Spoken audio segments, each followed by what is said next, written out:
The Vedic Voice channel heartily welcomes you for a presentation on sin, the science of it. Generally, sin is an act of making someone or yourself to suffer at the time of committing it or later on. In some of the sins, we might not find anyone suffer out of it right in front, but it is just due to our lack of insight. For example, if you do smoke, then right at the moment of smoking you feel the kick out of smoking, but later on you might get some type of cancer and you will suffer. The same is the case with any type of sin. In many cases of sin we don't see someone suffering right in front, but someone will suffer later on or at a faraway place, as in the case of prostitution or in watching porn movies or in watching movies in general. In many cases we fail to notice the sufferer of our actions, as we are mentally not sharp enough to realize, and moreover the victim need not be a human being but any other life form too. If someone suffers due to your act, that you do knowingly or unknowingly, then you have to suffer accordingly. The sin you did unto them will undoubtedly come back to you later on, and according to the law of karma or the law of action of the Hinduism, you will suffer due to the same sin that you did to the same extent with certain interest too, if the results are delayed. The law of karma is similar to the third law of Newton that states that, for every action there is an equal and opposite reaction. It has been mentioned in the Hindu scriptures that the law of karma is inexorable and indomitable of evasion. Once you commit an act of good or bad, there is no way to escape it.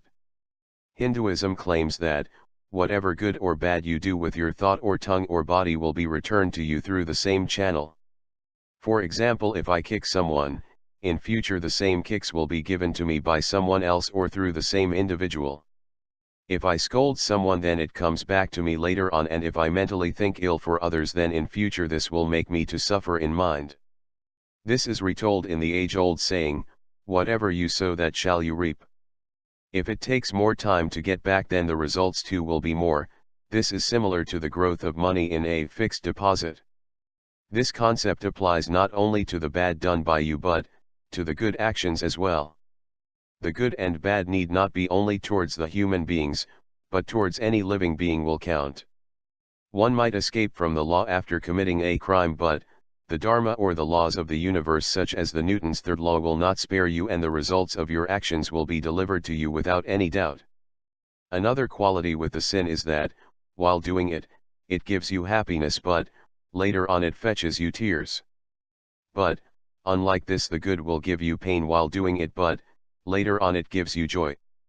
In the ladder of life, climbing or doing good is painful, but if you reach the top you will feel the joy out of it, but sliding down or doing sin is easy, but later you will not be pleased. The law of action also says that, if you do the same bad to different people, the sin you get back will be different, and this will depend upon the maturity level or the sensitiveness of the person you act upon. If I hit a bad man, I will get relatively less sin than hurting a good man. In some cases, I might not get the sin due to hurting others. For example, if a policeman beats a thief, will the police get the result back? The law of action says not so, because what he did is part of his job or responsibility. Similarly, is a mother sinning if she beats his wrongdoing son? Not at all. Because the mother is hitting her child only for its good, to make it good.